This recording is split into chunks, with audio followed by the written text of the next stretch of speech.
Et alors qu'ils crieront en croyant, Alam nakum ma'akum, n'étions-nous pas avec vous? Car qui sont les hypocrites? Il existe évidemment plusieurs degrés d'hypocrites dans ce monde. Il y a ceux qui en sont tout à fait conscients. Ils n'ont pas du tout la foi. Ce sont juste des traîtres qui combattent l'islam et les musulmans de l'intérieur. Des indiques, des espions travaillant pour les ennemis de l'islam. Ils ne croient pas en Allah. Ils détestent le prophète sallallahu alayhi wa sallam, tout en se faisant passer pour des croyants. Ils priaient avec eux. Ils leur passaient le salam, répondaient à leur salam. Ils discutaient avec eux. Ils partageaient tout avec eux. Ceux-là sont les pires des hypocrites et séjourneront dans le plus bas degré de l'enfer. Mais il y a aussi ceux qui sont à la base des croyants, mais qui ont perdu leur foi. Dans tous les cas, les hypocrites dans ce monde sont considérés comme des croyants. Alors ce jour-là, ils crieront aux croyants de derrière ce mur, « N'étions-nous pas avec vous ?» Et là, les croyants, les gens du paradis, vont leur donner une réponse magnifique. Ils vont prendre de leur temps pour leur expliquer pourquoi ils ne sont pas avec eux. Et je t'invite maintenant à tendre bien tes oreilles, car ce verset nous donne les raisons exactes qui amènent une personne à perdre sa foi.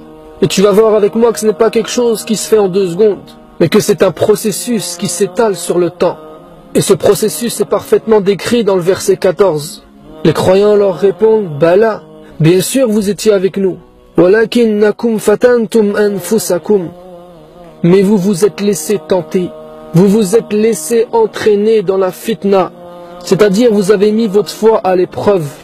Vous vous êtes mis dans des situations où votre foi fut testée. Vous viviez dans un mauvais environnement, un environnement malsain, tout en pensant pouvoir gérer. Vous vous êtes mal entouré.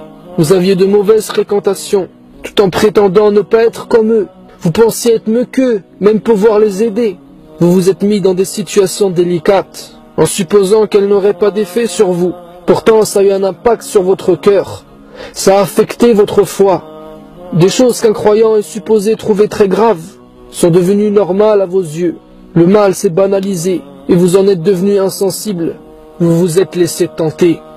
C'est le premier élément, ton environnement. Car c'est lui qui fait de toi ce que tu es et qui fera de toi ce que tu deviendras. Dis-moi où tu vas, ce que tu fais et qui tu fréquentes, et je te dirai qui tu es et ce que tu deviendras. Et là, je ne fais pas forcément référence directement aux boîtes de nuit ou aux bars à chicha. Tu peux très bien être dans un environnement entre guillemets halal et pourtant tuer ta foi. Tu peux même être chez toi pour ça. Aujourd'hui, avec la télé, internet et les réseaux sociaux, tu peux facilement te faire prendre dans un engrenage, une spirale infernale qui va démolir ta foi avec le temps. Tu vas perdre ton temps dans des futilités. À force d'écouter le discours des gens qui ont une maladie au cœur, même si tu ne les fréquentes pas directement, avec le temps tu deviendras comme eux, car leur maladie est contagieuse. Si tu ne t'immunises pas tous les jours, que tu ne suis pas un traitement, la fitna va avoir raison de toi. Bala, walakinnakum fatantum anfusakum. Vous vous êtes laissé aller, c'est la première raison.